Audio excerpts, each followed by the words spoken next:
Recording button. Double tap to activate. Talk back off.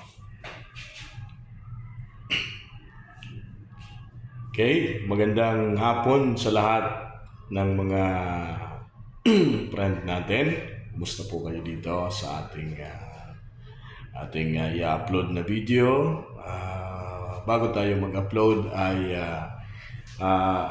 please like and share. Siyempre po, paki-like mo naman kung sakali na makarating sa iyo ang video ito, and sa ating social media platform, maging sa Facebook at sa YouTube, at maging pong sa ating pong TikTok. So ako po ay nandito naman sa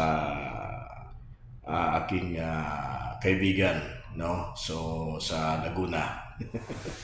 Nandito muna tayo. So and siguro by next day ay nandiyan na naman ako sa Pasay. So ganoon lang po talaga ang buhay. Ayan.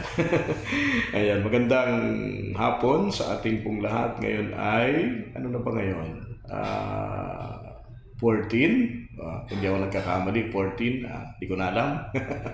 Ayan, so magbigay lang tayo ng konting weather update sa mga kababayan natin para mag-ingat yung ating mga kaibigan, yung ating mga kababayan. Ngayon pong unang bagyo sa 2026. Ito pong si Bagyong Ada. Ayan, kung saan po ay kani-kanila lamang. Nung tumingin po tayo ng weather update, ay meron ho tayong nasagap na balita, no?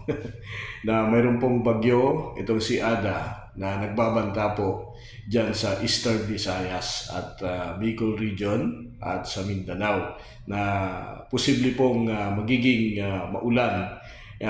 Ito pong ang mga probinsya po na posibleng daanan po nitong si Bagyong Ada. At siyempre po ay pinag-ahanda din po yung mga lugar na kung saan dyan sa Bicol, yung mga apektado po na pag-alboroto po naman ni Daragang Magayon, sabi sa Bicol, itong si Bulkan Mayon. Ayan, so pinag-ahanda po dahil sa posibleng malalakas na pag-ulan, dulot nga po nitong si mahinang bagyo sa 2026. Ito po si Bagyong Ada. Ito po si Bagyong Ada ay posible pa pong lumakas at maging isang tropical storm category bago po ito lumapit sa kalupaan ng ating pong bansa, mga kaibigan. So, yan po yung ating konting reminder na manatili pong tumutok sa mga social media platform at siyempre po sa mga television, sa mga radyo, para po sa pagiging updated kaugnay po nitong si Bagyong Ada, mga kaibigan. Ayan. So, please like and share sa ating pong TikTok pa rin, sa YouTube, sa Facebook, kapag ma-share na po natin itong ating video.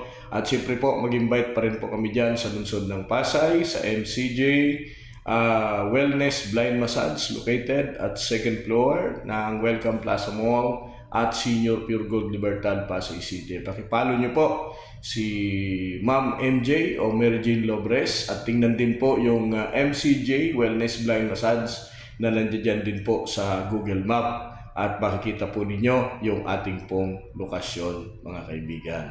Ayan, at syempre dahil nandito ako sa kaibigan ko, baka sabihin, "Bre, bakit yung MCJ lang, i-announce mo rin kami." Ayan, dito naman po, kung nandito ka naman sa Santa Cruz, Laguna, ay puntahan nyo din naman po itong 3S Blind Massage. Ayan.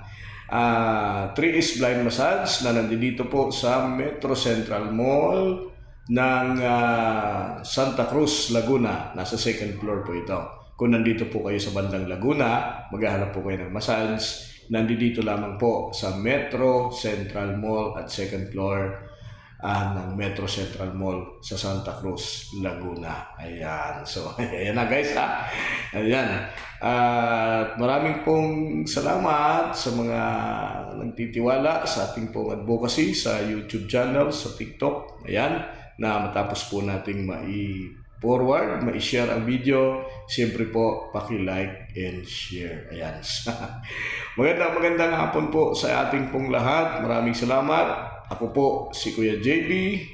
Thank you and God bless. Mag-ingat po tayo.